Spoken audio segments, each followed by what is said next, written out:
আমরা কে কারা ঘটিয়েছে আমরা দেখিনি, তবে এর আগে যেসব ঘটনাগুলো ঘটিয়েছিল সে মার্ক্সবাদী কমিউনিস্ট পার্টির যারা তৎকালীন সময়ে সন্ত্রাসী মাফিয়া ছিল ওনারাই এই ধরনের ঘটনাগুলো সংঘটিত করেছিলেন। এখন কালকের ঘটনাটা আমরা দেখিনি, তো স্বাভাবিকক্রমেই পূর্ব ঘটনার জের ধরে আমরা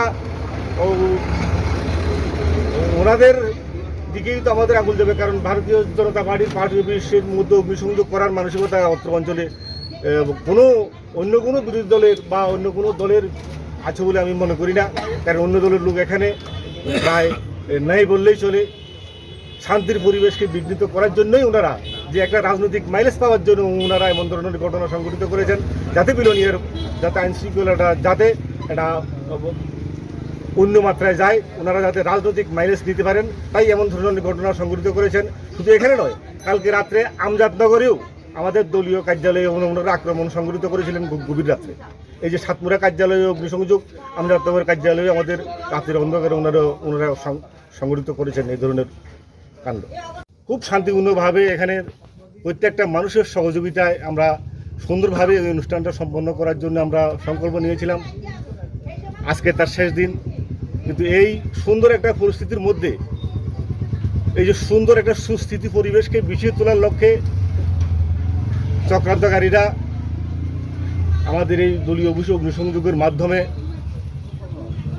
এই বিলোনিয়ার আইনশৃঙ্খলা এবং শান্তির পরিবেশকে বিঘ্ন করার চেষ্টা করছে।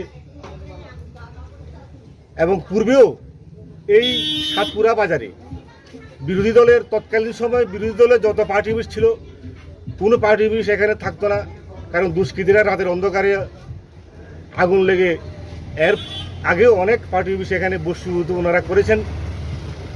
আমি তাদের কাছে একটা জিনিস বার্তা দিতে চাই, মানুষ শেষ কথা বলে রাতের অন্ধকারে অগ্নিসংযোগ করে ভারতীয় জনতা পার্টির যে গতি সেটাকে রোধ করা যাবে না। পাশাপাশি এই অঞ্চলের যে সমস্ত যুবকরা মিলে যে একটা ক্লাবের যে একটা প্রোগ্রাম করেছে, আমরা সকলেই মিলে সমস্ত অংশের মানুষ মিলে একটা সুস্থিতি পরিবেশের মাধ্যমে আমরা যে কাজটা আমরা সম্পন্ন করার জন্য আমরা সংকল্প নিয়েছিলাম, সেই কাজটার মধ্যেও যাতে একটা কালি ছিটানো যায় সে এমন ধরনের পরিকল্পনা, এমন ধরনের চক্রান্ত করে যে যারা ষড়যন্ত্রকারী তারা এমন ধরনের ঘটনা সংঘটিত করেছে।